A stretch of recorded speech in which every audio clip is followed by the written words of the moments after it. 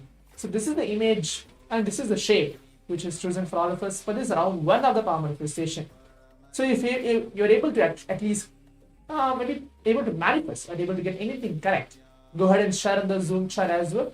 So I'll be able to know that yes, okay, you are able to manifest this level, and I can guide you through the next step of the power manifestation process. Now let's move on to the round 2 of the power manifestation as we enter into the round 2. In this round 2, it's not going to be shapes, it's going to be images. As the round 1, we have updated shapes. In the round 2 of the power manifestation, we're going to enter the images. I'm going to choose random images and project it to all of you. Now let us all keep our eyes closed. Close our eyes. Visualize Swamiji in a very inner space.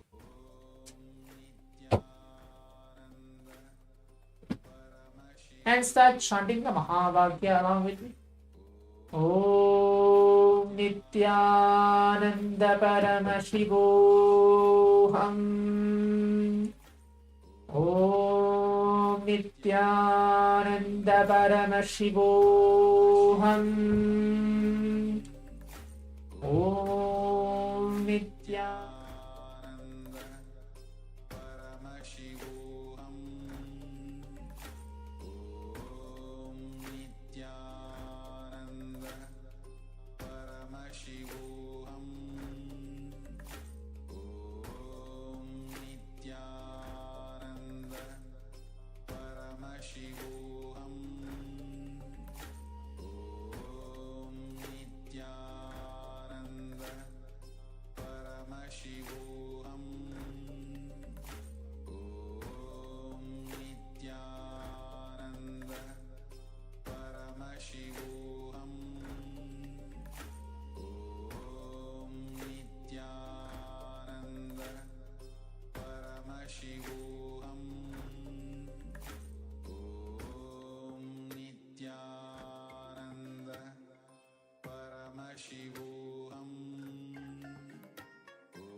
Yes.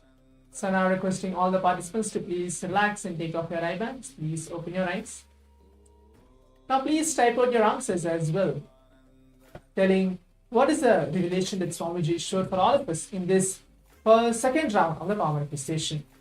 We had a small technical glitch of not able to project the image to all of you for the second round of the power manifestation. But let's see what is Swamiji is revealing to each one of us. As I already mentioned, the third eye has no boundary at all. That you can be able to see anything across any distance. So please write everything down in detail in the Zoom chat as well. As now I'm going to project the image to all of you to see what is the image chosen for all of us for this round 2 of the power manifestation.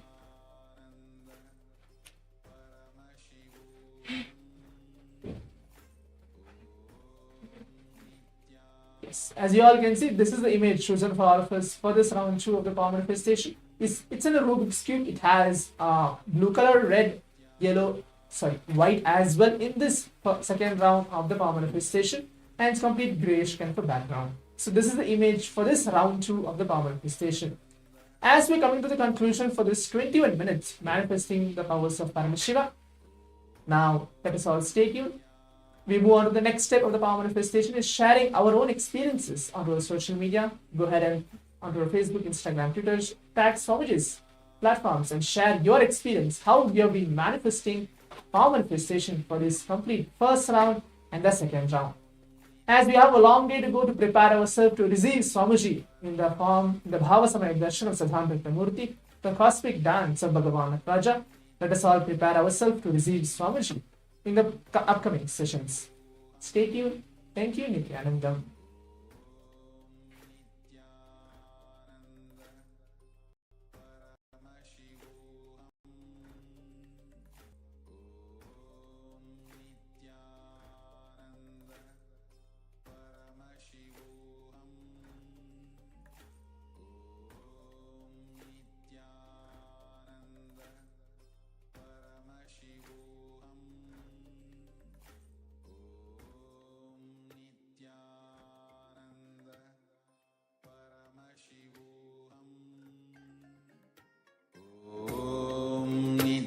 Nityanand परमशिवोऽहम् ॐ नित्यानन्द परमशिवोऽहम् ॐ नित्यानन्द परमशिवोऽहम् ॐ नित्यानन्द परमशिवोऽहम् ॐ नित्यानन्द परमशिवोऽहम् ॐ नित्यानन्द परमशिवोऽहम् ॐ नित्या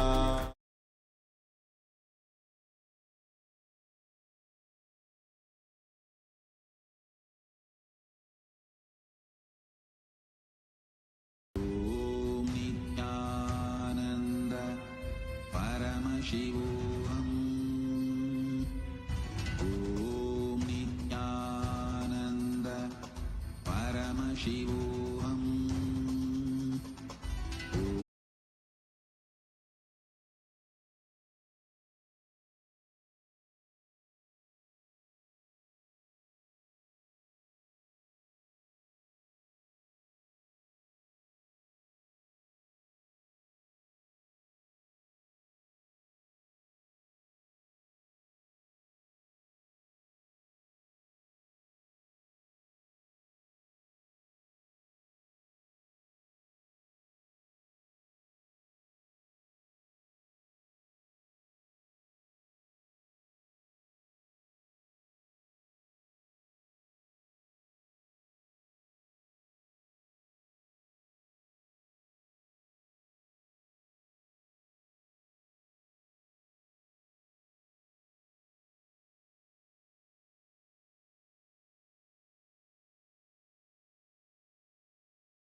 नित्यानन्दं परमसुखदं केवलं ज्ञानमूर्तिं द्वन्द्वातीतं गगनसदृशं तत्त्वमस्याधिलक्ष्यम् एकं नित्यं विमलमचलं सर्वधी साक्षिभूतं भावातीतं त्रिगुणरहितं सद्गुरुं तं Namami.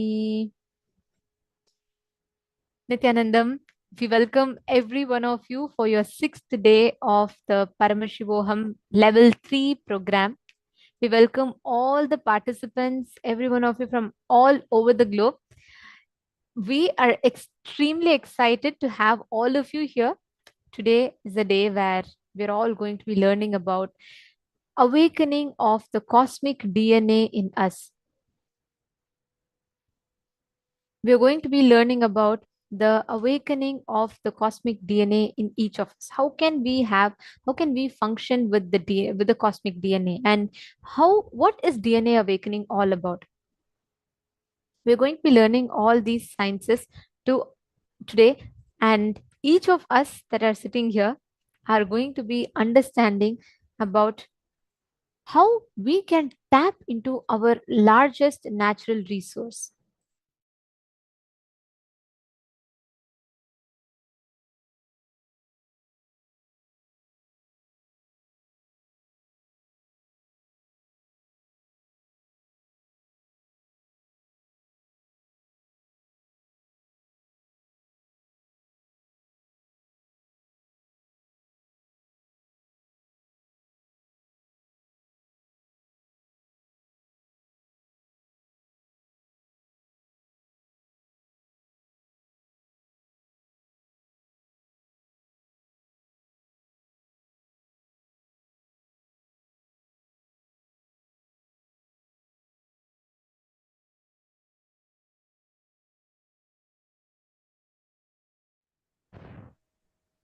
For each of you that are sitting here today, as we're all learning about the awakening of DNA, the whole day is going to be filled with a lot of fun stuff. And most importantly, today is the auspicious occasion of Choti Diwali.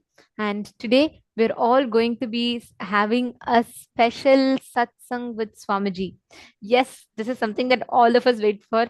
Whatever said and done, darshan is amazing, but satsang is incomparable, right? To be able to sit and listen to Swamiji and all the truths that Swamiji is going to reveal, it is each time it's just mind boggling to listen to these truths.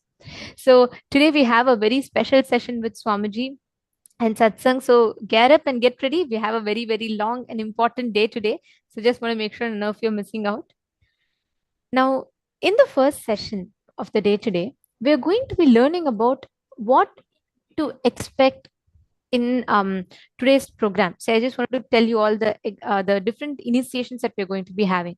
We're going to be learning about the Akasha Tattva, space dimension. We're going to be learning about the living enlightenment, science of living enlightenment, the cosmic dance of Nataraja. We're going to be learning about all of this and receiving a very special process called the Chit Jata Granthi Vedana process, where Swamiji is going to be removing the knots in the Chit Jata. And between the DNA, we're going to be learning about this. But this is going to be an amazing day today. With the sciences we're going to be learning is something very unique and powerful. And what we are going to be learning today can directly influence and impact your very DNA. So the process that we are going to be experiencing is a lot more deeper, and we'll be having super conscious breakthrough. The darshan we are going to be having is the darshan of Bhagavan Siddhananda Murti, Samdhyandata Murti, and Chandatandava Murti. These are the various dancing forms of Paramashiva, like Bhagavan Nataraja. That is the main deity today we are going to be having a darshan of. So let us get ready. The first session is going to be on Swargaloka, the place where all the devatas reside. And the worship of Bhagavan Nataraja happens as their 6 Kala Pujas, the six times in their day, the devatas perform Shiva Puja to Bhagavan Nataraja. That is what we in Bhuloka celebrate as Ardra Abhishekam, which happens 6 times in a year. 1 day of Devatas is equal to 1 human year. So we are going to be learning about that Swargaloka plane right now. Let's listen to the revelation from Swami.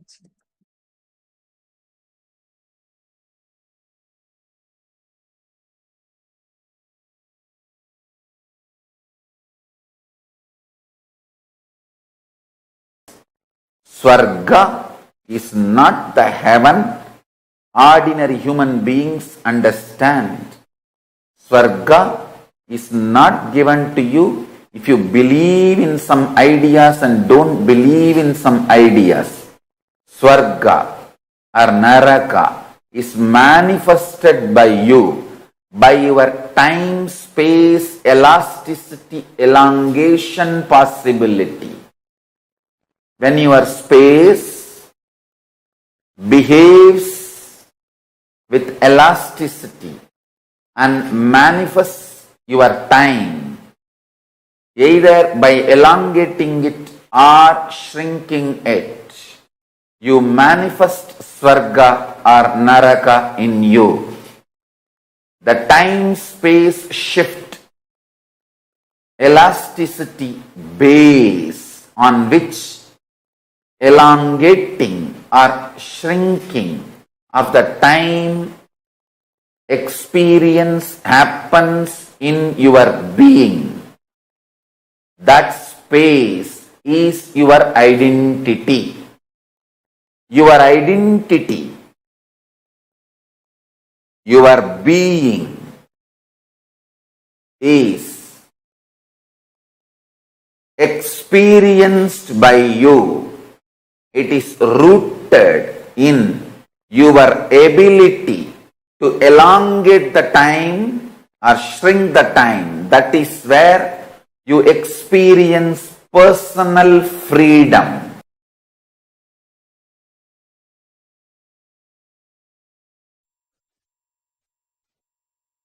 Amrita, nectar, is the superconscious principle with which the mutation, superconscious mutation will be done today. Listen. The first vertical time zone, Swargaloka, it is called Amaraloka, where people who had superconscious mutation with the nectar lives. I'll define nectar. Listen. Nectar is the conscious energy. Amrita is the conscious energy. When infused into you, makes all your complications legitimized. Listen to this word. Your complications are complications as long as you treat them illegitimate and you fight with them. Your complications will become your dimensions. When you decide to infuse consciousness into you, I know what I am talking. I'll give you an example. You may be deeply interested in your health. You may also deeply interested in enjoying food. These two are complications, conflicts. If you don't find conscious solution for both, but if nectar principle, consciousness is infused into you, you will find the knack of eating left, right, center well and keeping you so healthy, alive, active.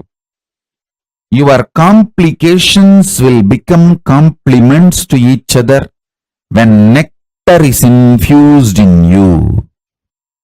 Listen, nectar is a superconscious DNA principle.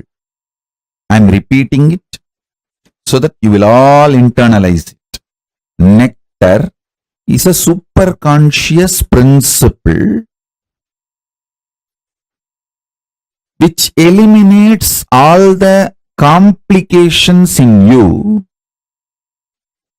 All the complications in you becomes complement to each other. Listen. You may be very deeply interested in enlightenment. You may be beautifully, intensely enjoying sexual, sensual experiences of life. If you are unconscious about these both aspects of you, it can become complication. If Amaratva, nectar principle, consciousness, the nectar DNA, Amrita DNA, if it is infused in you, suddenly you know both are not your intense seeking of enlightenment and your intense ability to enjoy the sex and sensual pleasures are not complicating each other. They just different dimensions of you actually complementing each other. Listen. I mean what I am saying, and I know what all the inferences you will get when you hear these words. I am talking with that clarity and responsibility. None of your core aspects complicate each other. Your fears don't complicate your desires. Your desires don't complicate your inspiration. Your inspiration don't complicate your fears. Your fears don't stop your enlightenment. Listen. All your core aspects are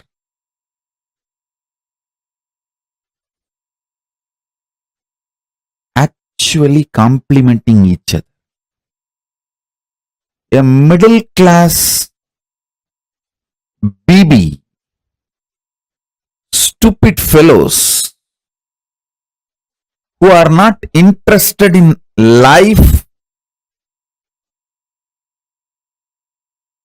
the life negative, demonic fellows, devilish fellows, they believe the middle class morals of life.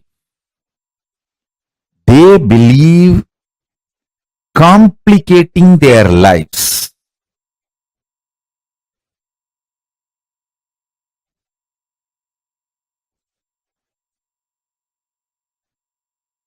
When nectar DNA, Amrita DNA is infused in you, you will realize everything in you is immortal. Your ability to manifest power is immortal. Your ability to seek enlightenment is immortal. Your ability to seek Paramashivatva is immortal. Your ability to enjoy sexual pleasure is immortal. Your ability to live forever is immortal. Your deep desire for your bonda vadai is immortal.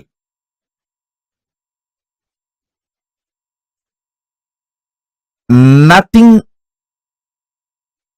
need to be eliminated or complicated in your existence. Listen, what I am telling you is Deva Rahasya. What I am telling you is the Deva Rahasya. This is the principle of Amrita DNA When Amrita DNA enters into you, you are allowed into Swargaloka. Swargaloka does not allow cheap slum dogs. It's like you enter into a grand 7-star casino in Las Vegas and ask, oh, is gambling moral? Is it not sin? Hey, if you know it is sin, why did you come all the way to Las Vegas and get into this 7-star casino, spending thousands of dollars? You have come here to ask this question? Then go and sit where you are and ask all these questions. There are some places the questions have no answer. Those questions just become irrelevant. Swargaloka is the place where complications become irrelevant. All your dimensions become immortal. Nothing conflicts each other. Nothing complicates each other. Nothing confuses each other. A unique organized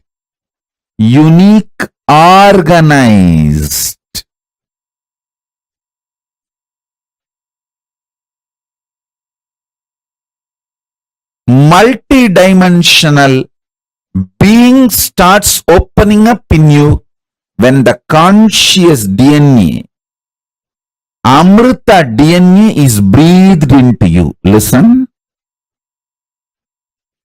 I tell you, this Amrita DNA superconscious mutation suddenly will take away a lot of your complications. Don't be afraid of life.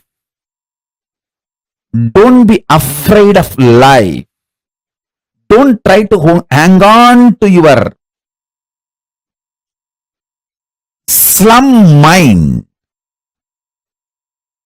You always feel, if I work for money, I may not be able to work for relationships, pleasures, romance. I may not have time and energy. If I focus on romance and relationships, the time to maintain my health, either I will have time and energy to go for gym and maintain the health, or to go for dance and build friends, romance, love. This is the slum mentality. Amrita DNA suddenly opens up, makes all your aspects complementary to you. All the complications in you will start dropping. You will make money with the energy which you enjoy. You will make money doing what you enjoy. You will make love, romance, friends, developing your health. You will live longer by eating large quantity of the food which you like. This whole complication or the conflicts and confusion gets burnt when the nectar DNA, Amrita DNA, is added to you. I'll bow down to Ganapati, then Paramashiva, then Garuda. Garuda is Lord of Amrita. He is the protector of Amrita. Now Garuda will enter into each one of you and add nectar DNA. Amrita DNA in you understand?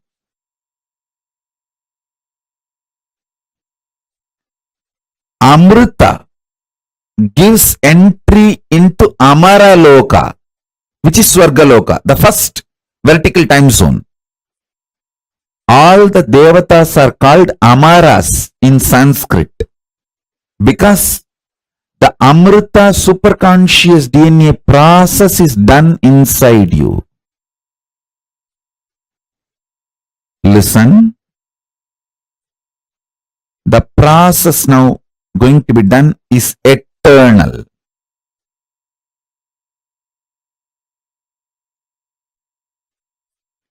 Nectar principle, Amrita principle infuses such vast consciousness in you. The inner space goes through such explosive understanding. The right, wrong, good, bad, sin, merit, all this idea gets organized with a larger picture of the cosmos and enormous energy to handle all the complications and manifest it as compliments starts happening.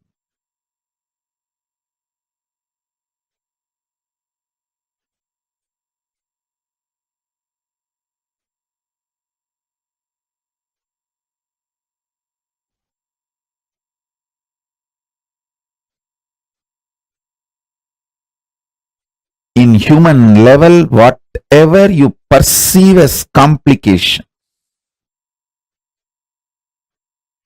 all of that is blasted with Amrita, nectar DNA. And this nectar DNA suddenly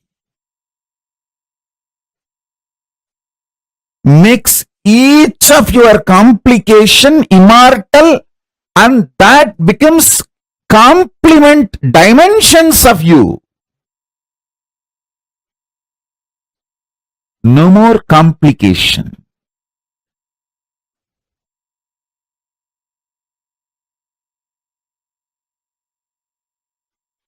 What I say, even if you logically understand,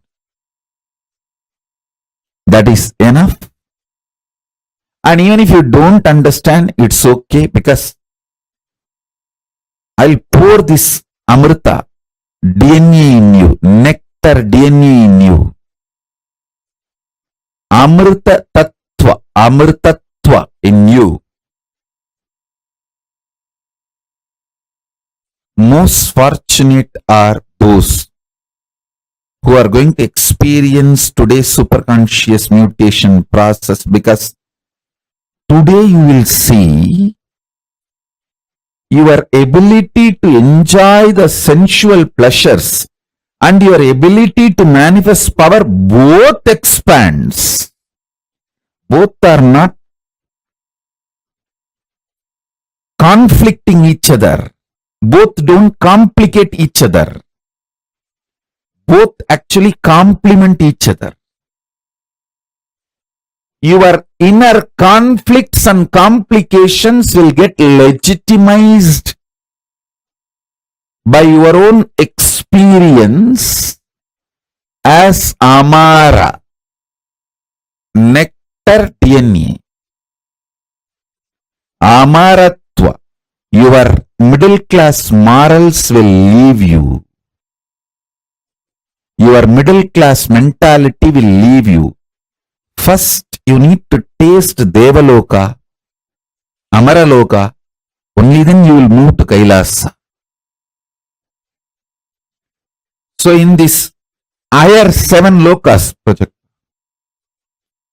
Suvarloka, Suvar is the Amaraloka, Devaloka, where gods live, who has gone through superconscious nectar DNA process.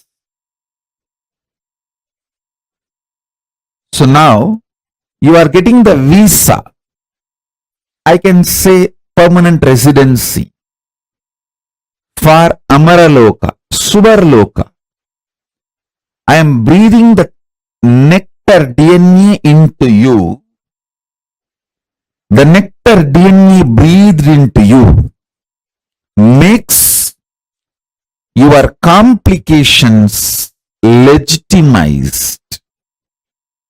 The legitimized complications become complements or multi-dimensions of you.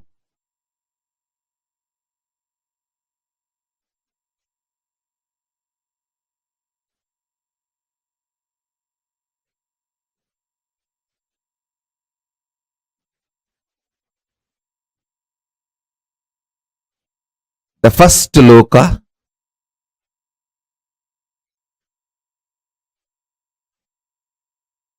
see, Jambudvipa is the known world where we all exist now. Everything science knows as the universe, and even what science can imagine as the universe is Jambudvipa. And above this is Suvarloka. A new kind of intelligence will be awakened in you, where your pleasure, making money, making relationships, health, all will be absolutely aligned. They will not be conflicting each other, complicating each other. They will just be complementing each other. You will go to gym and do yoga and gym and have your health and find your girlfriend, boyfriend there and make few millions there. You don't need to do something separately for millions, something separately to find boyfriend, girlfriend, something separately to keep you healthy and active. It will all suddenly get more and more complementing each other. Conflicts and complications drop when your consciousness is raised. Legitimizing your complications into multi-dimensions of you and making them as part of or complements of your very being. You will just seamlessly exist with all the core aspects of you. Absolute unclutching and extreme romance. Absolute health and extreme sensual enjoyments. Absolute completion and powerful way of dealing with all conflicts. When the superconscious DNA is infused into you, not just diseases disappears, the health in the different level happens.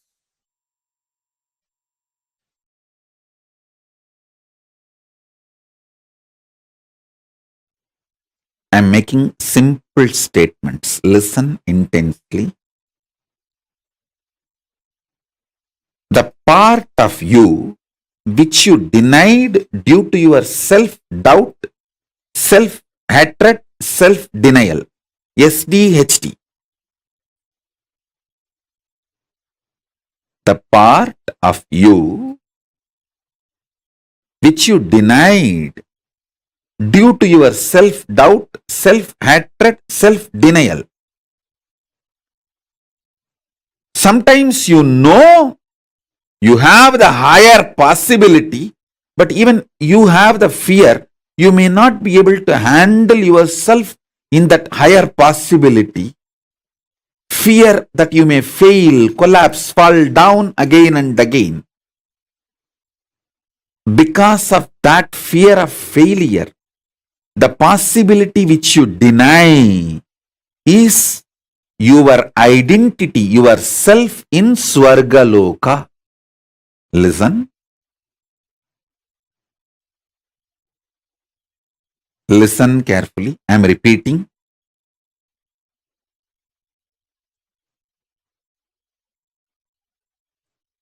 Your own possibility, your own identity, your own self, your own existence, which you deny due to your self-doubt, self-hatred, self-denial.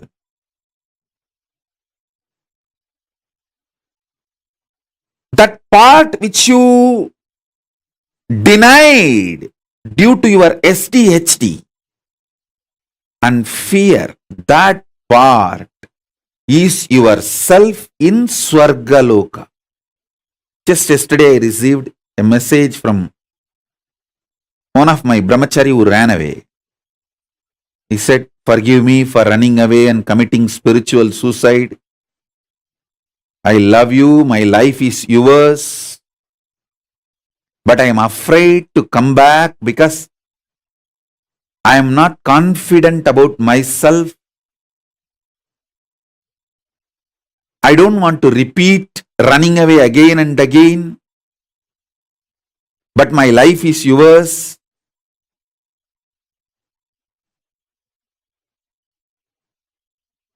This is a typical example.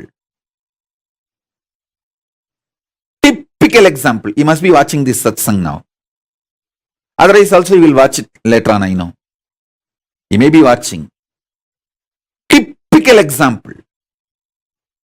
That part which you deny due to fear of failure, SDHD, that part, that whole which you deny is yourself in Swargaloka. Denying and living with the lower self is Narakaloka. Listen, listen. Listen. He sent a long message. "Forgive me, Swamiji." He said that he has committed spiritual suicide by leaving me and running away from me. And he is not able to handle himself. And he is afraid to come back because he is not confident that he will not run away again. This is typical example of the small part denying the whole. The whole which you are denying is yourself in the Swargaloka.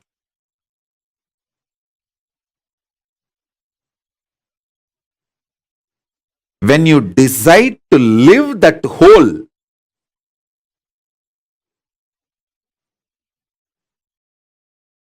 by being ferocious with your self-doubt, self-hatred, self-denial, saying, "Hey, if I fail, it's okay."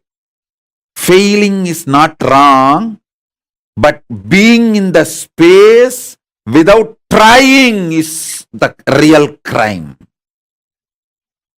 Let me jump, and fail, nothing wrong.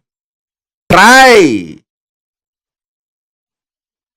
When you decide, you reach the Sargaloka. You face yourself in the parallel universe of Swargaloka.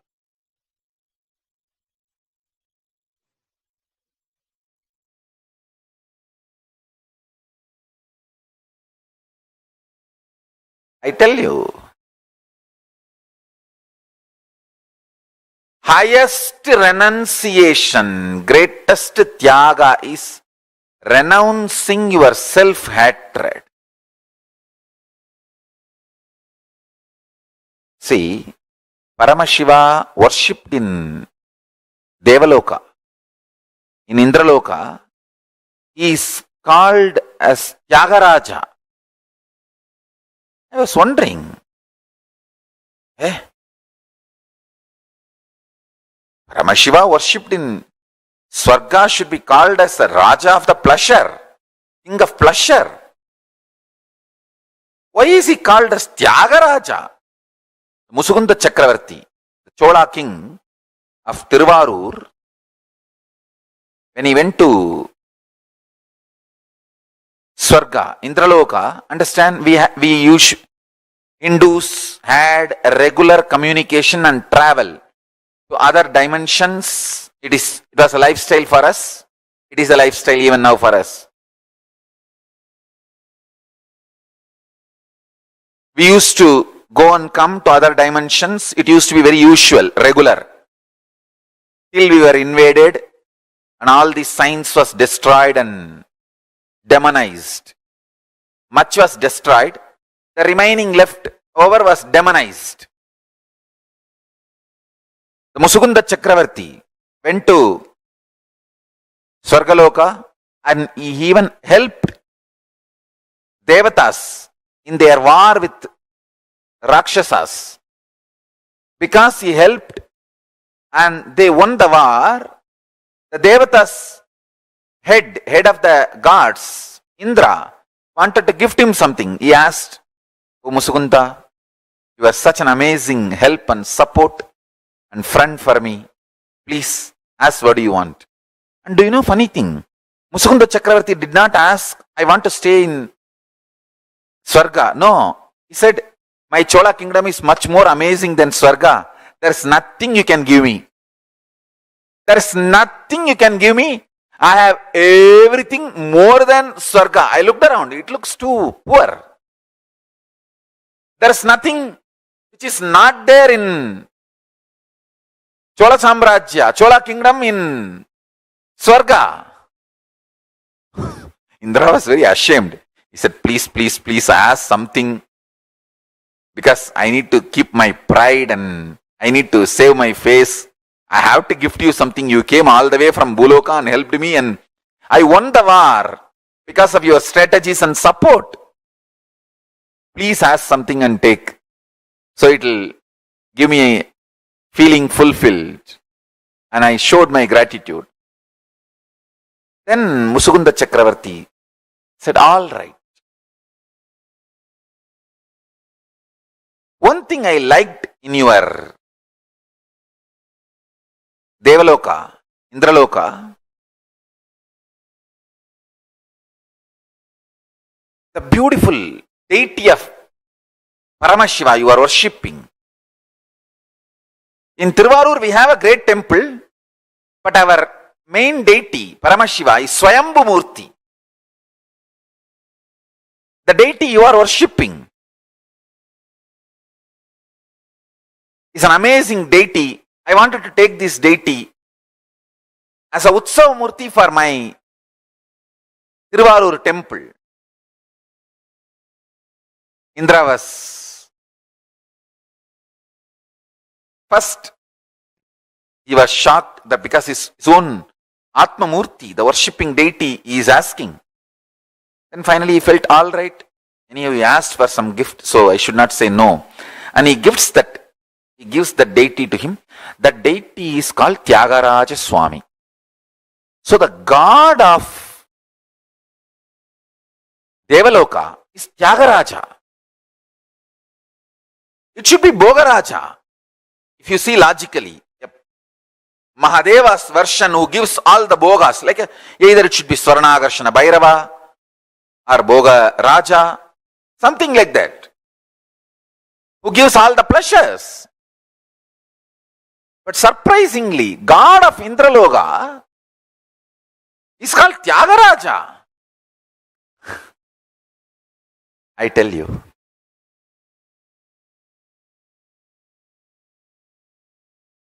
if you learn Tyaga, you will be in Swarga. If you learn Tyaga, you will be in Devaloka. If you learn Tyaga, you will be in Indraloka. Actually, as per the document, it says the god of Devaloka. In Devaloka, there are 3 divisions. Swarga. Swarga is like a name of that whole dimension. Bhur, Bhuva, Suva. That whole dimension is called Swarga. In Swarga, Devaloka. In Devaloka, there is one part called Indraloka. So all the 3 words you should not confuse. It's like address. Swarga is the address of the dimension, like a nation. Devaloka is like a state. Indraloka is like a headquarters. Understand? Hindus had a clear communication, traveling, even luggage transportation. Things used to go from here to there and from there to here with other planes of existence. I was wondering why God of Devaloka is called Tyagaraja. Either he should be called Yogaraja. If you do yoga, you will reach Devaloka. Or he should be called Bhogaraja. In Devaloka, he is the Paramashiva gives all the bhogas to anyone who wants any bhoga. He should be called Bhogaraja or Yogaraja. Why Tyagaraja? Tyaga is the key to become God. The most difficult tyaga is renouncing self-hatred, because the society teaches you self-hatred is great. It makes you delude between humbleness and self-hatred. Listen. Humbleness is not self-hatred. Listen carefully. Self-hatred is thinking you are less. Humbleness is thinking about you less. Less self-remembrance is humbleness.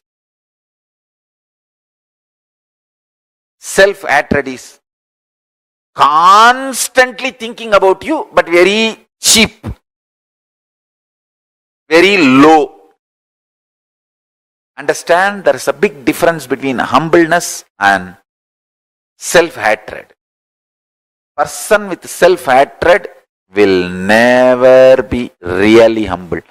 Adivinayam durta lakshanam. He will show himself very humble. But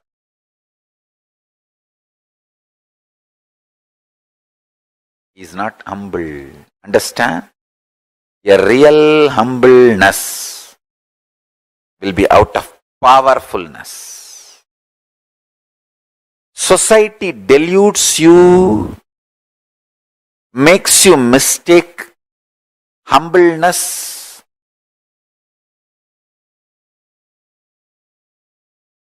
your humbleness as self-hatred, and as you always in the state of self-hatred so that you will be humble.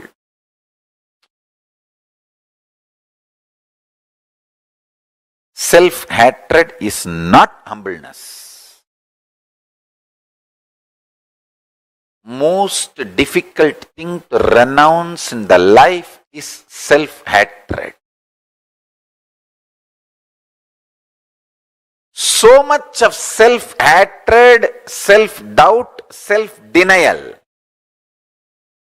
That is why even if you think of future plans, so much of impossibility and you shrink. No, one more suffering, pain of failure. Why should I face? Fool.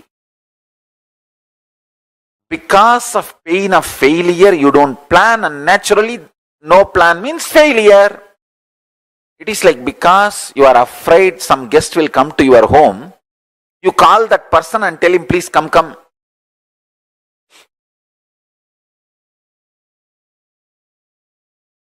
You are afraid failure will come to your life, and you stop planning and force the failure to come to your life. self-hatred, self-denial, self-doubt. Most difficult thing to renounce in your life is SDHD.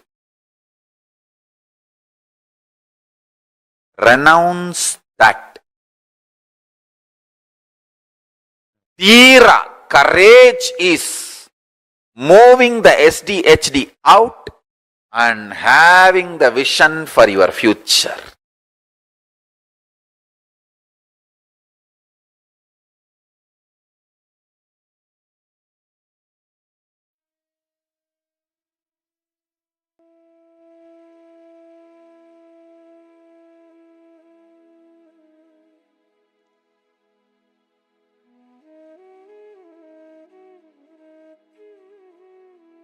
Svargaloka. This is the abode where gods live. Gods, goddesses. Literally, all the conflicts, contradictions become irrelevant. And this is the abode where all the devatas, including Vishnu, lives over here. This abode of Svargaloka is the parallel universe where absolute excitement, energy, youth, power, bliss, no boredom, no tiredness, eternal life, Amara Loka, eternal life. This is that parallel universe where you can experience that. A plane of existence where time does not tire you.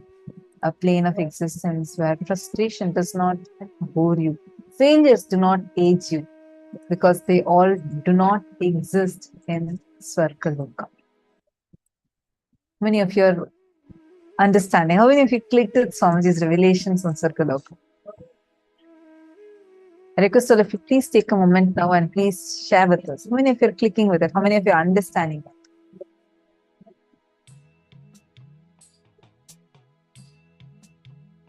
Come on, all the participants, Malia Kori, Ma Nitya Prema, Ma Karin, Ma Istak, Ma Hedi Shlak. I request all of you take a few minutes and please post it.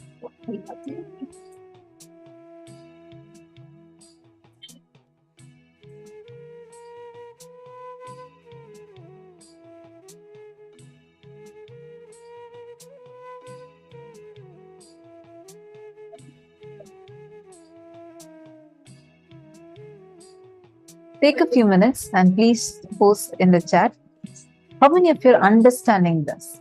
See, the part of you which you denied due to your self-doubt, self-hatred, self-denial, where you know you had the higher possibility, but you had the fear that you may not be able to handle yourself in that higher possibility.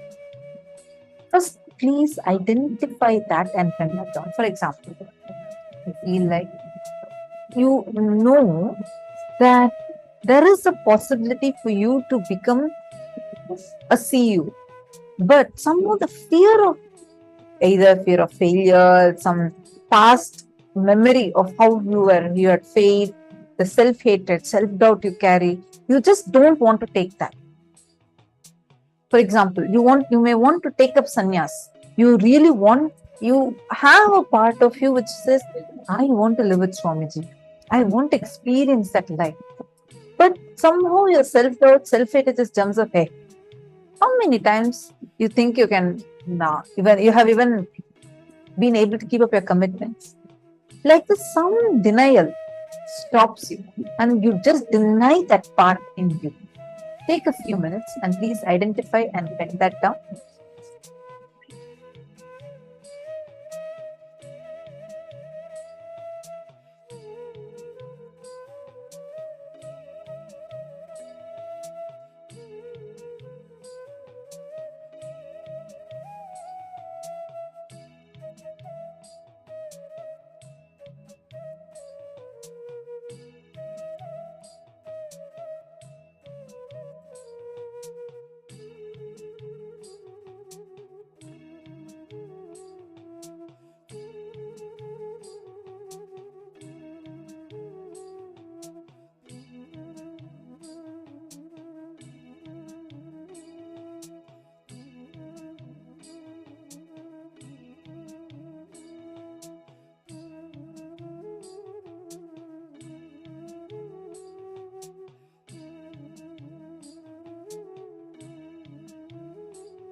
For the next step, fear that you may fail, collapse, fall down again. Because of that fear of failure, the possibility which you deny in your identity is your identity in Svargaloka. Desire to live that role by being ferocious with your self-doubt, self-hatred, self-denial. Even if I fail, it is okay. Failing is not wrong, but being in the space without trying is a real crime. Let me jump, jump, jump and fail, nothing wrong. Take an action to manifest your higher possibility. Actually, this reminds me of what Swamiji had actually explained to me, because the way how, see, life around Swamiji, it's extremely sweet, empowering, and joyful, blissful. Like real bliss, where it's not just a superficial happiness, it's bliss that comes from inside, from the powerfulness that you are carrying about you inside. I remember one conversation where something I was I was asking, saying that, no, Swamiji, I feel like many things I failed in, and that's not giving me a confidence to take up another project. Like I feel that something, like if I fail, then I just don't know how to take up another new thing, something in those lines. Swamiji said, to be very ferociously, Swamiji said, stop entertaining that. What is failure? Failure is your step towards success.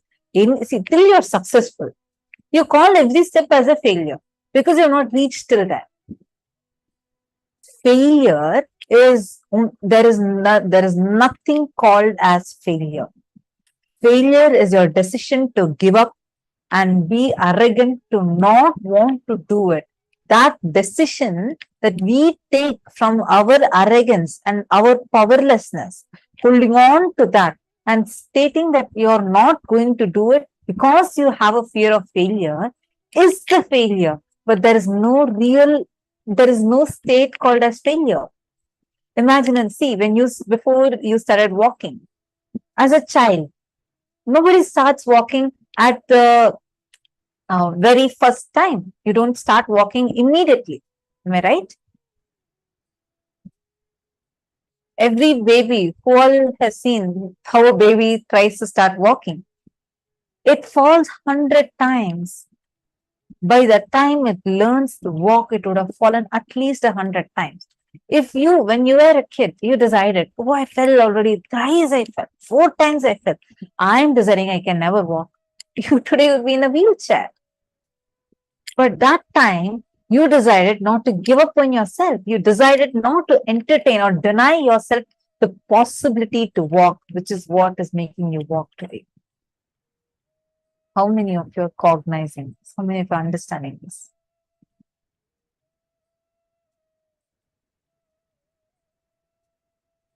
How many of you are catching this? Do not entertain, cherish the fear of failure inside of you. That part of you, the moment you make that as your decision, declaration, what part in you is getting empowered will be your identity in Swargaloka. Great. Now it's time. Let us all enter into power manifestation session. I request all of you to take a few minutes, decide consciously, and make a declaration to yourself. Which part of you you're going to decide to not give up? No matter, even if I think I may fail, I'm going to decide to persist. I request all of you to take a few minutes and post that as a declaration. Please post it in the chat.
Yes, Nityanandam, everyone. So let us now move in to the power manifestation session. Today, the extraordinary Shakti which we are going to manifest is the power of Vayu Shakti, which is connecting with nature. All of you might be wondering, what's that and how is it possible?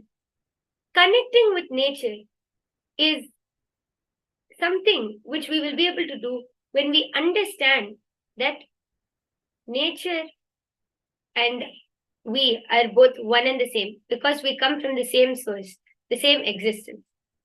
And manifesting this power is not having command or control over nature. It is having oneness over nature. It is experiencing oneness with nature. So, to make this easy to understand, let me show it to you. When you try to have command over nature, you are like this oil. How much ever of this oil I keep pouring inside this cup, the oil will never mix with the water. Even mix the oil with a spoon, it will never get mixed with the water. This is what happens when we try to have command over nature. The water will never have any impact because it is oil. So when we try to have command over nature, we will be unable to manifest this power. Whereas when we are in oneness with nature, we will be like this water, mixing with its original source because both are one and the same. Simple to understand, right? So this is how we're going to manifest this power. Just as how oil cannot mix with the water, when we try to have command over nature, we will never have that experience of oneness. We will never be able to understand. We will never be able to manifest this power because we will not have that feeling connection with nature.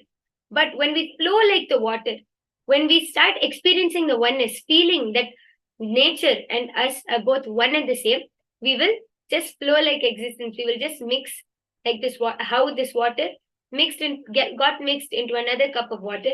We will also be one. We will be able to command the nature at our will.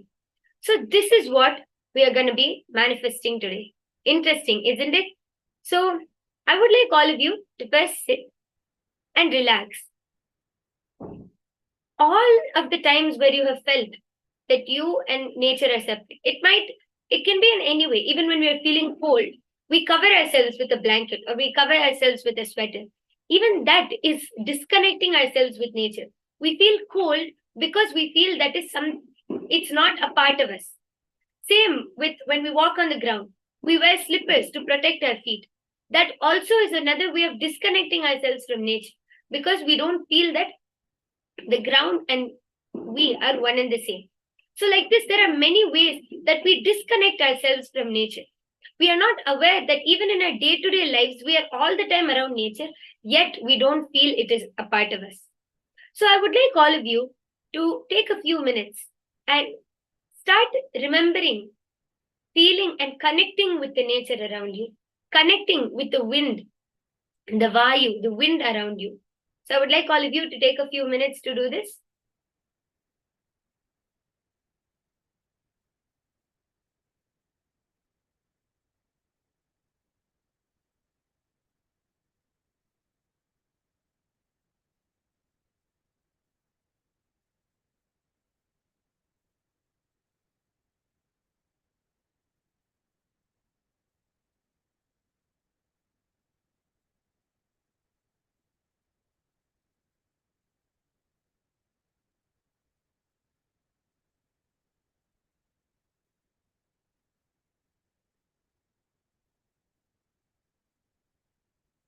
Just sit and remember all of the times you felt disconnected from nature and start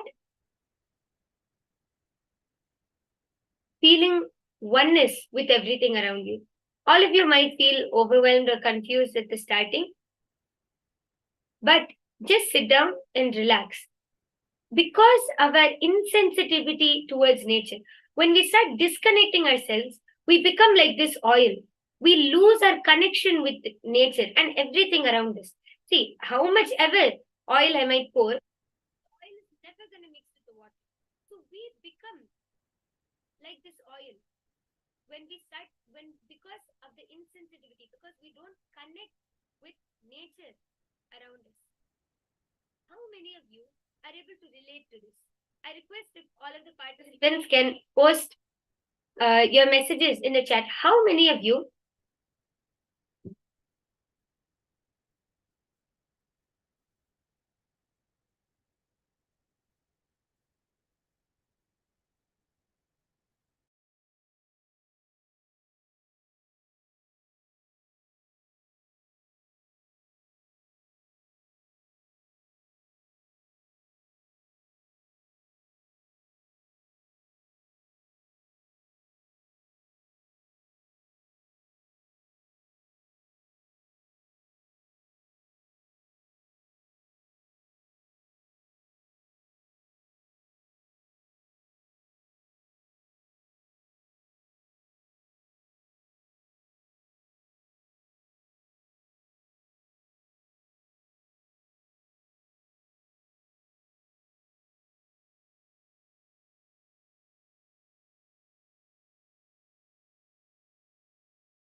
Yes, sorry for the technical glitch.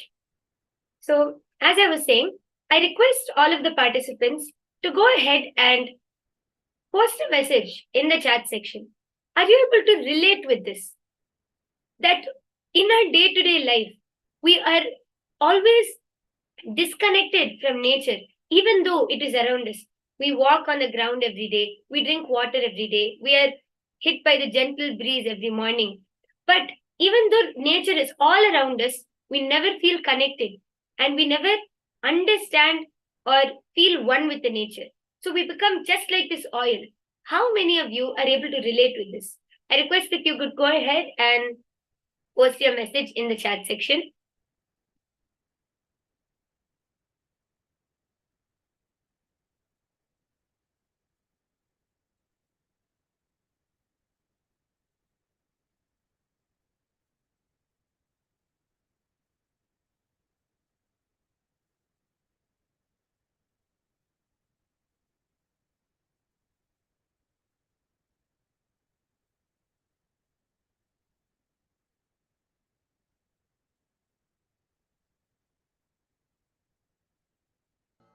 Paramashivoham. Yes. So Om in this power, because in our day to day life, as I was saying, in our day to day life, nature is a part of our life. So we have to start connecting and understanding.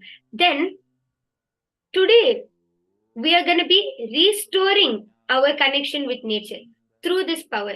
So, in this way, in our day to day life, even when, for example, you want to change the weather or you want to change the temperature of the water or anything around you, you will be able to have oneness with the nature. You'll be able to have oneness over nature.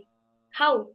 You will be able to command, you will be able to change the temperature of the water, change the weather around you to the way you like, just through your will, but through oneness, not by commanding or having control over the nature. So through this, as we even start understanding how disconnected we are with nature, we can start restoring that friendliness. When we start building that tremendous amount of friendliness or sensitivity in us, when we start restoring that oneness, automatically we will start connecting with nature. So, how with your own will you're able to move your hand? With your own will, you can pick up a glass of water. Just like that, with your own will, you will be able to have command over the wind, over the sun, over all the nature around you, just through oneness. So, today we are going to be connecting with the wind aspect, with the wind element around us. So I would like all of you to first sit straight and relax. Start, if you're sitting in a windy place or next to the window, you can open the window. Let the wind, let the breeze come on you. Start, just close your eyes and start feeling that oneness, that friendliness. So as we're doing this, I'm going to be chanting the Shastra Pramana, which is the scriptural reference for this power.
Now, we will see the Shastra Pramana for this power.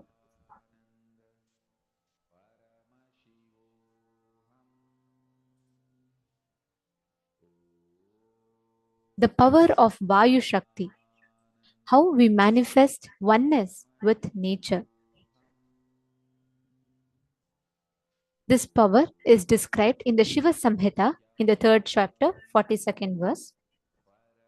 Yogi Padmasanasthopi Bhuvatmutsrijya Vartate Vayusiddhistadhaksheya Sansaradhvananashini. This beautifully describes how, when one who is established in the space of oneness, sitting in Padmasana, can rise in the air and leave the ground, then know that he, that yogi, has gained the Vayu Siddhi, the power of wind element, which destroys the darkness of the whole world. Here, actually, Dvanta Nashini does not just mean darkness, but also means dualities, all the separations that insensitivity that we experience with Prakriti, nature.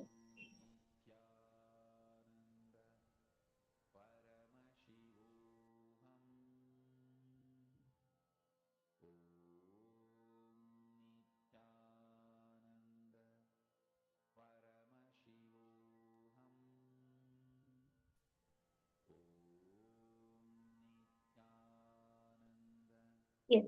So let us next move on to the Apta Pramana, which shows how our ancestors, rishis, siddhas, munis, all of our ancestors, how in the olden days they were always in oneness with nature. They never felt disconnected. So, in that space of oneness, how they were able to manifest these extraordinary Shaktis. So, this goes back to the time of the Ramayana. During the battle between Sri Rama and Ravana, Bhagwan Sri Rama's brother Lakshmana got fatally wounded. Sri Rama tells Hanuman to fetch the Sanjeevani herb, a sacred herb which gives life. Hanuman at once flies to the Dronagiri Parvata, which is modern day Uttaranchal in India, and carries the entire mountain in time and saves Lakshmana. How is this possible? Just because Hanuman never felt that this was not a possibility for him. He never felt that he and the nature around him is separate or disconnected. And out of his utmost devotion to Sri Rama, and with this feeling of oneness, he was able to fly across thousands of miles and carry an entire mountain and get in and come to save Lakshmana. So now let us all sit and manifest this Shakti. All of you sit straight.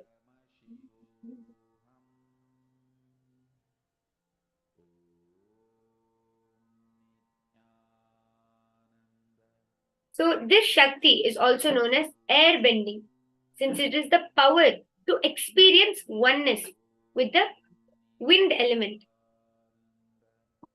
Swamiji says that the first thing which we need to understand, as I was explaining, is manifesting this power is not having control or command over nature.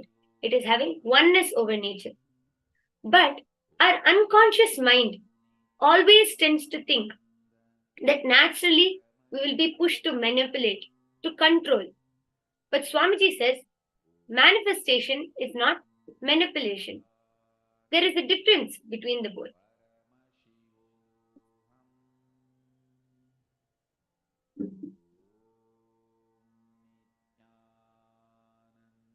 We can have command and control over nature, but it is for very limited time.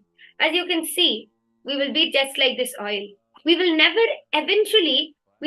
be able to experience the oneness. We will always be separate.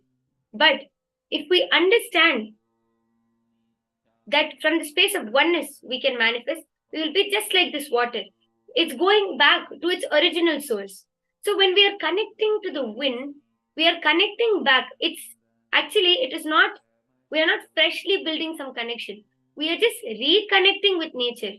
We are just bringing back that connection which we once had, because the source is same. We are all from Paramashiva. Everything is from Paramashiva. So our source is one and the same.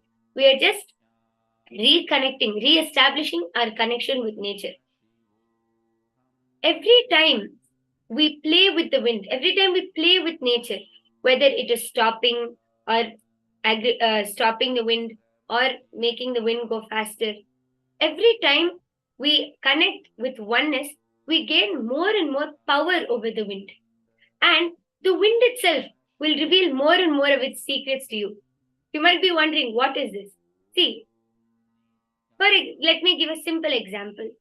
If you for the first time meet a baby, once the baby starts getting familiar with you, it will play with you more, it will become more friendly with you. Because it knows that it starts connecting with you, it starts understanding you, it starts relating with you. Just like that, when as we start playing with the wind, as we start establishing our connection and oneness with the wind, automatically the wind will start revealing, means we will start understanding, we will be able to connect, we will be able to command, and the wind will reveal more of its secrets, more of its feelings. Swamiji says that the wind will sit with you and confess to you. He will sit and talk to you. Hanuman was my son. See, when I gave birth to him, this has happened. And this kid is so powerful. He went and tried to swallow the sun. So, in our ancient Hindu Puranas, Vayu Bhagwan's son is actually Sri Hanuman. So, there is a story where Hanuman will be looking for mangoes, and through the tree, he will see the sun, the bright sun, and he will think it's a mango. So he says, wow, that's a very big, juicy mango. So let me go for it. So Hanuman simply starts flying towards the sun and he tries to swallow the sun. So this is the son of Vayu. So Swamiji says that he will sit and talk with you, he will sit and confess to you, and sit and share stories. It's like a good old friend. You might be wondering, what is this? How can we talk to wind? When we are in oneness, we will never feel like it's separate. We will automatically, that friendliness will be there. So we will automatically just understand. We'll be able to have connection. And Paramashiva beautifully explains this whole science and the whole science of manifesting and experiencing enlightenment and manifesting and experiencing oneness. Swamiji actually says, no power is a power. It's not like we are manifesting a power.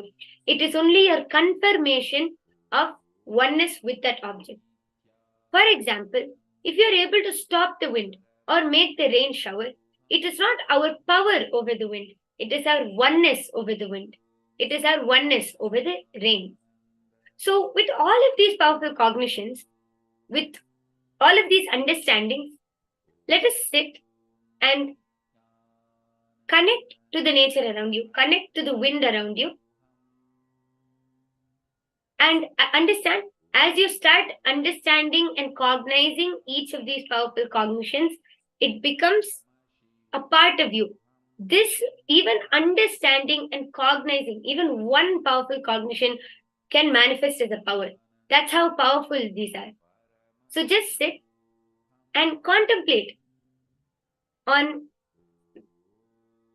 understanding the powerful cognition of establishing oneness with the wind. So I request all of you to sit with your head, neck, and spine now. Sit intensely. Each and every one of you, sit straight with your head, neck, and spine in a straight line. Sit and intensely connect to the wind around you. Just close your eyes and start feeling oneness. Play with it. Just play around. Try to experiment. Ask the wind, like how you would experiment or talk to a friend, how you would play with a friend. Just like that, start connecting to the wind around you. Ask if you want the wind to stop. Ask the wind to stop for some time. If you want a gentle breeze to come, ask the wind, request the wind to come. It should be a tremendous friendliness. You should start establishing that friendliness, like how you would do with a new friend or with a old long lost friend, how you would sit and talk. It should be the tremendous friendliness, understanding. Just sit and start intensely connecting.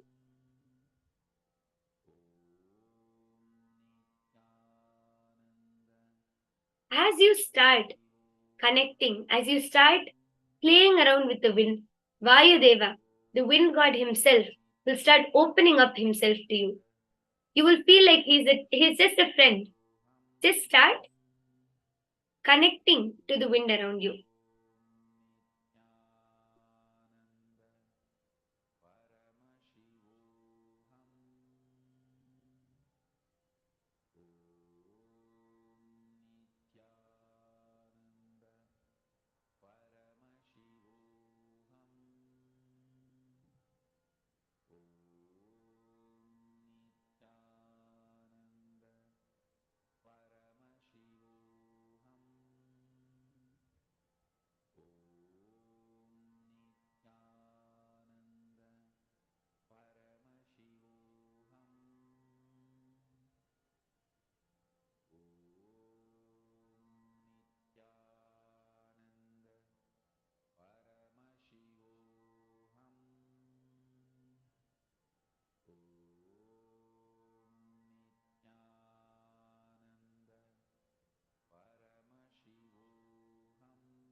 Just play around with the Shakti, play around with the wind around you. Start connecting, start feeling like the wind and you are one and the same. Just start playing around. At first, you might feel like, oh, how is it possible? How can I connect to the wind? But when you start understanding, when you start re-establishing that connection with that tremendous friendliness, automatically you will see the wind will start listening to you. You don't even need to do anything. You will feel the wind will automatically open. Vayudeva himself will open himself up to you. Just relax and connect intensely to the wind around you.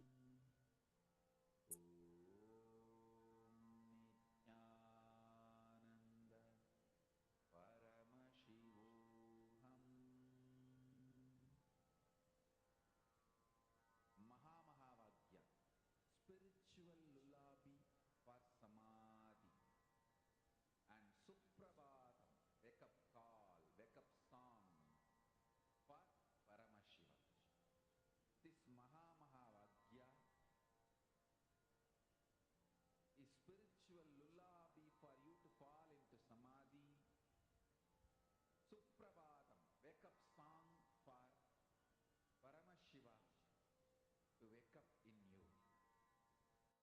Just remember this one powerful cognition. This Mahavagya puts me in samadhi. This is spiritual lullaby for samadhi and Suprabhatam, wake up song for Paramashiva in me. For Paramashiva to manifest. With this one spiritual powerful cognition, chant this Mahavagya.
E equal to mc square, Einstein is trying to maintain the speed of the light as a constant.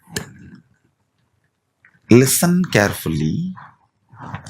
Speed of the light or time is not constant. I'll tell you what is exactly constant. Consciousness reflecting on the space, the fifth dimension of the universe, consciousness reflecting is constant. In all our consciousness, Paramashiva is reflecting in all our inner space. Paramashiva is reflecting. That is constant. Understand? These 5 elements and 5 dimensions are related.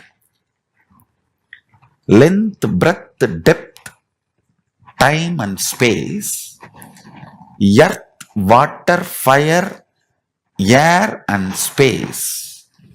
These 5 are connected. Listen carefully. When Paramashiva, cosmic consciousness, reflects in your inner space, that reflection is constant in all beings. Not speed of the light or time. Time and speed of the light is not constant.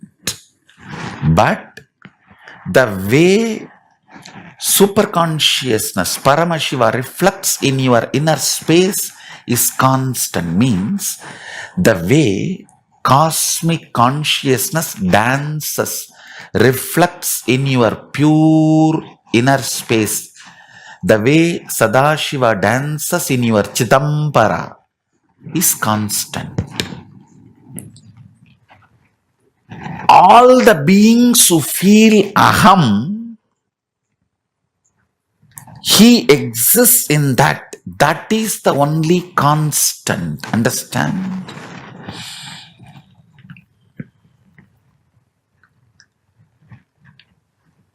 From that starts the will persistence. Manifests the will persistence. Whoever gets back to that source from which he is reflecting, all of them fall into that space called oneness, which is constant. Paramashiva is equivalent to the will persistence decision to look at the source by the reflection. The constant in the cosmos is feeling of aham. There is nothing in the cosmos which does not feel the aham, including stone, stavara, jangama, everything feels the existence of aham. When Mahadeva, Paramashiva says, Vyapakam, anything which feels aham, he is in that. Listen carefully.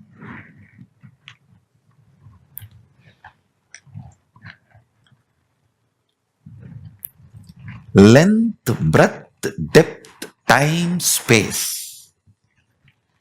The pure consciousness reflects on the space. That reflection is individual consciousness called aham. The frequency of that reflection is constant in everything. But the side effect of that reflection, will persistence, is not constant in everything. Reflection is constant. Will persistence is not. So based on your will persistence, your life is decided.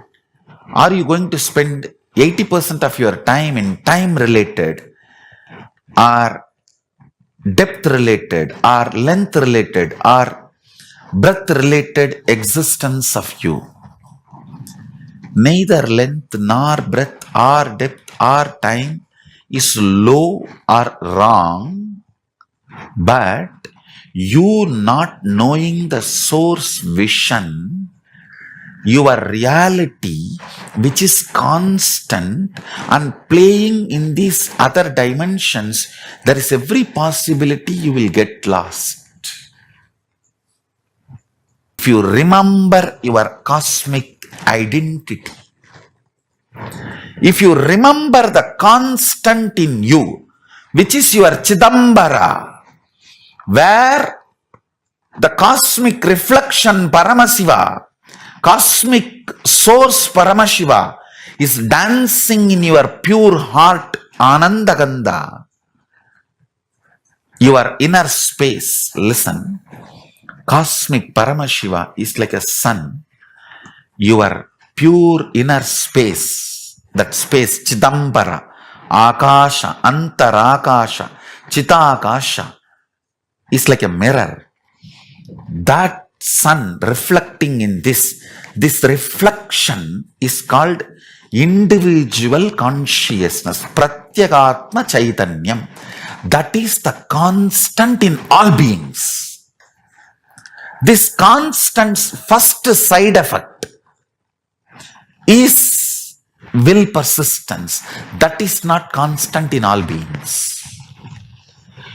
The quality of your will persistence decides whether your life is going to be stuck in time or depth or breadth or length. You remembering which is constant in you and which is not constant in you will not put you in a delusion where you make permanently damaging decisions of your life due to temporary mood swings.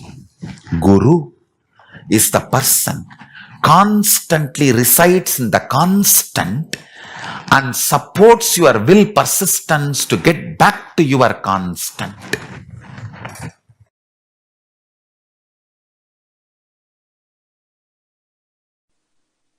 The higher dimensions, when they enter consciously into the lower dimensions, they manifest as powers. Unexpected positive turn of the events and the reality you experience. You can name it as miracle, you can name it as power, you can name it as a God's grace, you can use any name you want, but the greater science, the cosmic science is the higher dimensions entering into the lower dimensions. For example, length, breadth, depth, time, space. If the space dimension enters into time, time literally manifests everything space wants. If the time dimension enters into depth, depth manifests everything time wants.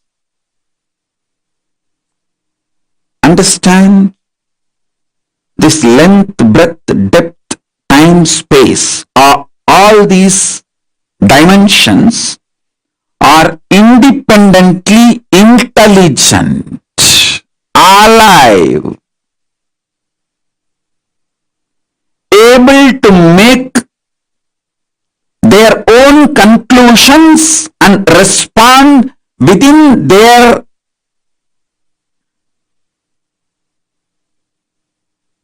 frame and working zone. Please understand.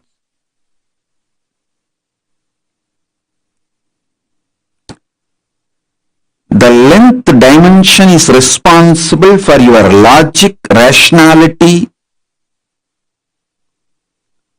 The breadth dimension is responsible for your ability to feel the emotions, feeling connections. The depth dimension is responsible for you making cognitions, powerful cognitions about life beyond your logic and emotions. So understand, every dimension, when it enters into the lower level dimensions, it manifests intense power. Now, I want you to understand,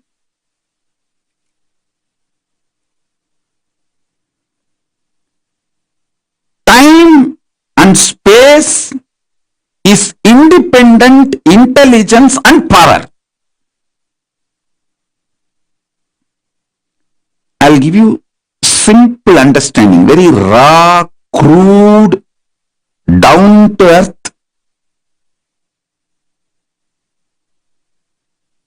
simplest understanding.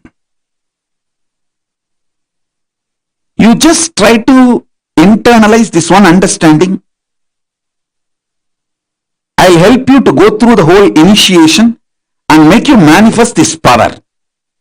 I commit with you. Just understand this one. Time is as alive as your skin. If you believe, cognize, your skin is alive. If somebody massages your skin, you feel good. If somebody cuts it, you feel bad, pain. How much your skin is alive, that much, I should say little more than, much more than that, time is alive skin of the cosmos. Listen, where your skin ends, the skin of the cosmos, which is called time, starts. Actually, your skin and the skin of the cosmos both always touch each other. You can't be away from cosmos. Understand this?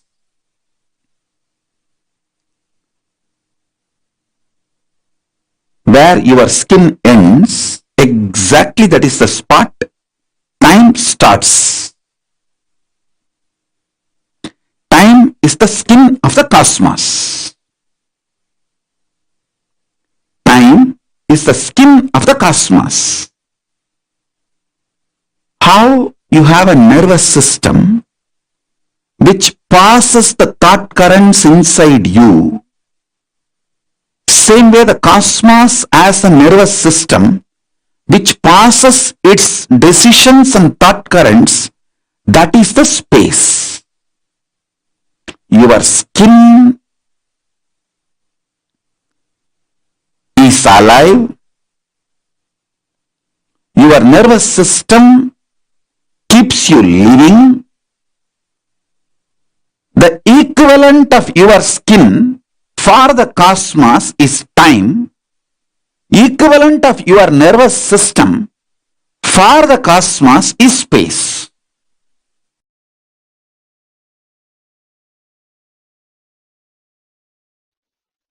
I'll give you some of the important, powerful cognitions about space.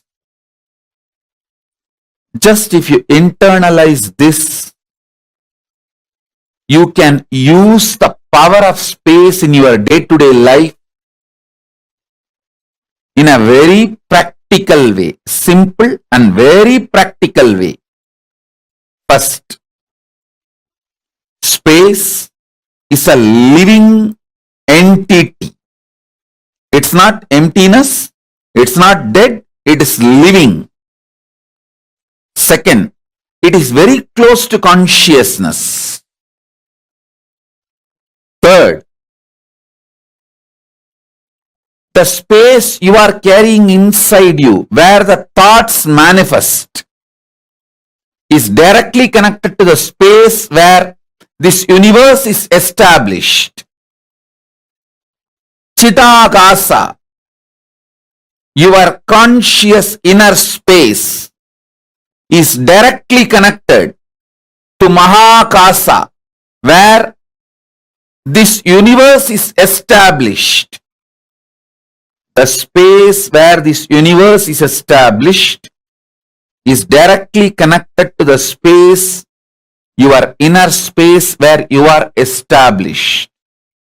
It means you have absolute ability to influence, inspire,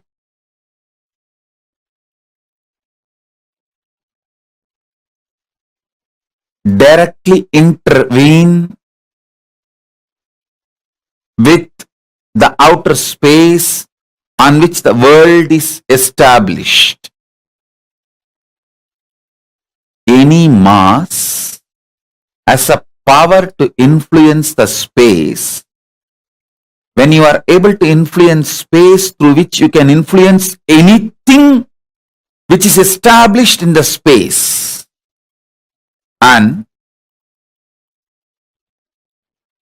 just by sheer power of thoughts, you can raise, lower your mass, through which you can influence the space, through which you can influence anything established in the space. Please understand.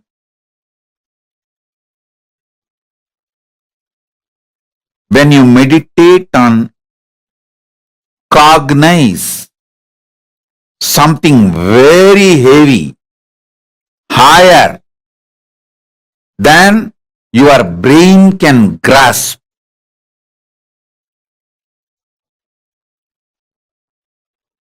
your space becomes powerful, that can influence the space outside,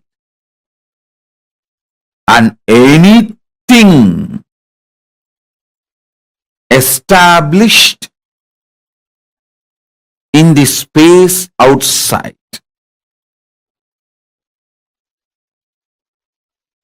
Thoughts can travel using space as medium. Anything which has a mass can influence space, through that can influence anything established in the space.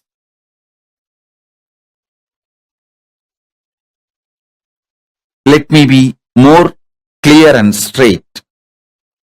Just through your thought, power of cognition, the power of your inner space, Chidambara, you can influence anything established in the space, whether sun or the moon or the universe or the black hole or the Big Bang, anything established in the space can be influenced through the power of your inner space.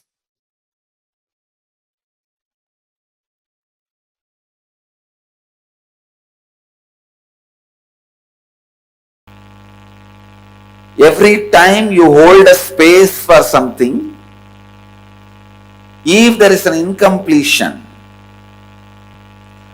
the reality you created collapses. So again you will have to complete this incompletion and hold that reality back. So listen.